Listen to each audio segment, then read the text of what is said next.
Bonjour chers frères et sœurs en Christ, que la grâce, la paix et la miséricorde de notre Seigneur Jésus-Christ vous soient abondamment multipliés. Shalom et bienvenue dans cette nouvelle vidéo de 7 minutes de pain quotidien du 9 novembre 2025.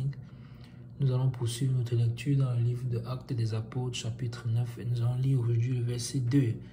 Nous avons donc par la grâce de Dieu entamé depuis la vidéo précédente le chapitre 9 du livre de Actes des Apôtres.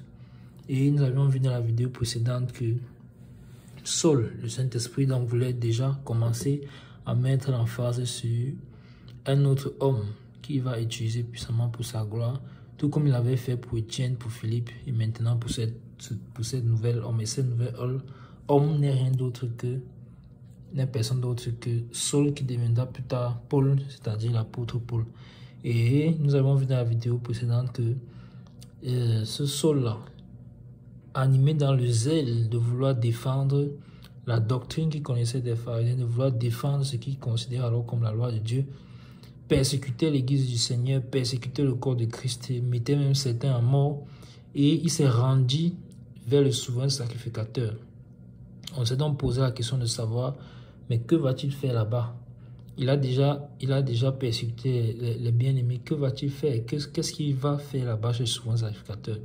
Le fait que ce soit le souverain sacrificateur, c'est-à-dire celui-là qui commande, qui est le chef des sacrificateurs, nous montre déjà que il va vers la personne qui a l'autorité en fait. Ça veut dire que certainement il va pour recevoir une autorité ou bien comme une autorisation.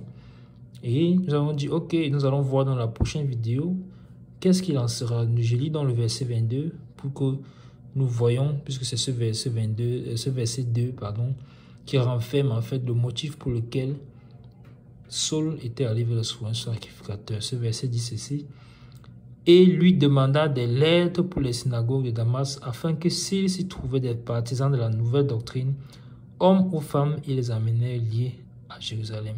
Amen, amen, amen.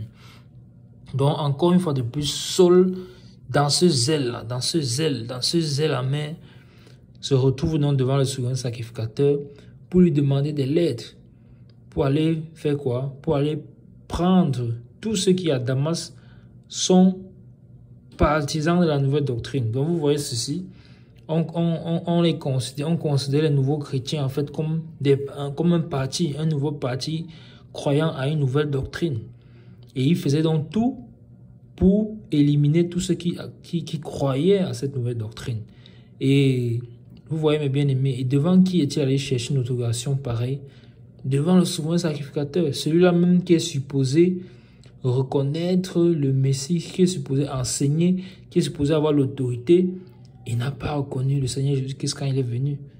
Et c'est lui d'ailleurs qui donne l'autorisation, qui donne des lettres aux personnes pour aller saisir les enfants du Seigneur, pour aller saisir les bien-aimés. Comme il le fait ici là pour Saul. Vous voyez? Il demande des lettres pour les synagogues de Damas. Et donc, on va fouiller les synagogues. Et si on se rend compte qu'il y a des personnes, que ce soit hommes ou femmes, c'est-à-dire qu'ils ne font pas de différence. Il n'y a pas de différence parce que généralement, les hommes sont traités un peu plus durement que les femmes. Là, pas de différence. Femmes comme hommes, on les traîne à Jérusalem. On les amène liés à Jérusalem. Donc, on les amène liés comme des prisonniers, tout simplement parce qu'ils ont cru à la nouvelle doctrine, parce qu'ils ont cru au Seigneur. C'est terrible, mes bien-aimés, c'est terrible. Vous voyez la persécution que les bien-aimés au commencement de l'Église ont pu vivre. Voilà pourquoi il nous faut avoir une foi ferme. La question que nous devons nous poser donc en ce jour, c'est est-ce que si c'était nous, on devait tenir ferme? Est-ce que si c'était notre cas, nous devions tenir ferme dans les voies du Seigneur? Parce que si on va pour les arrêter, les amener liés, cela signifie que celui qui a été amené lié n'a pas renoncé à sa foi, n'a pas renoncé à la doctrine du Seigneur. Il a dit, oui, je suis chrétien, oui, j'appartiens au Seigneur Jésus-Christ, oui, le Seigneur Jésus-Christ est mon Seigneur et mon Sauveur, oui, il est mort à la croix pour moi, il m'a sauvé de mes péchés, il m'a délivré de mes iniquités. Oui, je me suis baptisé en son nom, oui, je lui appartiens. Est-ce que si c'était le cas, toi, tu devais tenir ferme? Est-ce que si c'était moi, je devais tenir ferme? Est-ce que nous devions tenir ferme? Et toi qui écoutes même cette vidéo-là, est-ce que tu as déjà fait ces pas-là? Est-ce que tu as déjà donné ta vie au Seigneur? Est-ce que tu as déjà confessé Seigneur Jésus-Christ comme Seigneur et Sauveur? Est-ce que tu t'es fait baptiser en son nom? Car il y a une persécution qui arrive sur la terre. Il y a une persécution qui arrive sur la terre. Donc nous, en tant qu'enfants de Dieu, nous devons être fermes. Fermes dans nos positions. Fermes dans la voie du Seigneur. Et nos points franchis. Et nos points franchis, que la compromission jamais ne soit notre partage.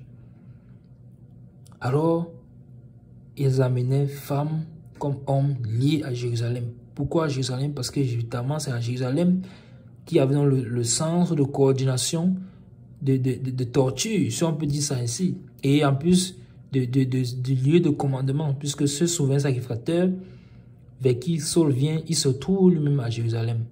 Et Saul va venir vers lui pour lui demander de l'aide, et il va à l'étranger, à Damas, dans notre province à Damas, persécuter les chrétiens et les ramener à Jérusalem. Et souvenons-nous que c'est également à Jérusalem que Étienne, homme bien-aimé rempli du Saint-Esprit, a été lapidé.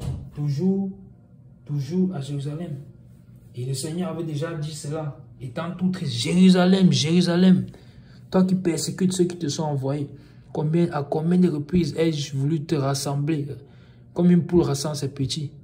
Et vous voyez, tous les prophètes que je t'envoie, tu les persécutes, tu les tues. Tu les réduis en néant. Mais peut-on réduire en néant ce qu'on réduit en néant, c'est le corps. Mais l'âme est sauvée. Car en Christ, nous ne mourrons pas. En Christ, nous nous reposons de nos œuvres. En Christ, nous dormons. Car nous savons que nous avons l'espérance de la vie éternelle et que la véritable vie commence lorsque nous quittons cette chair, lorsque nous quittons cette enveloppe, lorsque nous quittons ce corps de mort.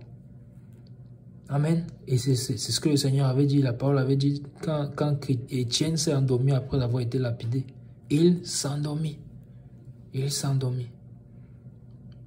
Et Dieu est le Dieu d'Abraham, d'Isaac et de Jacob. Or, Dieu n'est pas le Dieu des morts. Comprenons donc qu'ils sont vivants. Pourquoi? Parce qu'en Christ, on ne meurt pas. En Christ, on a la vie éternelle.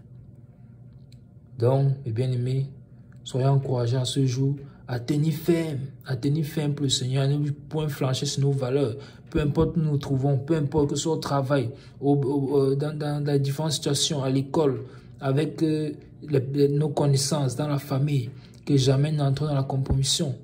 Les choses des pratiques du village, toutes ces choses, n'entrons pas dans la compromission. Restons fermes, comme Daniel et ses amis, restons fermes. Restons fermes, ne cédons pas à toutes les pressions de l'ennemi pour que nous puissions nous prosterner et adorer d'autres dieux. Ne le faisons pas. Restons fermes dans les voies du Seigneur. Amen. Nous arrêtons là pour juste et tout pour les 7 minutes de quotidien. Ce jour, que la grâce, la paix et la miséricorde de notre Seigneur Jésus-Christ vous soient abondamment multipliées. Shalom.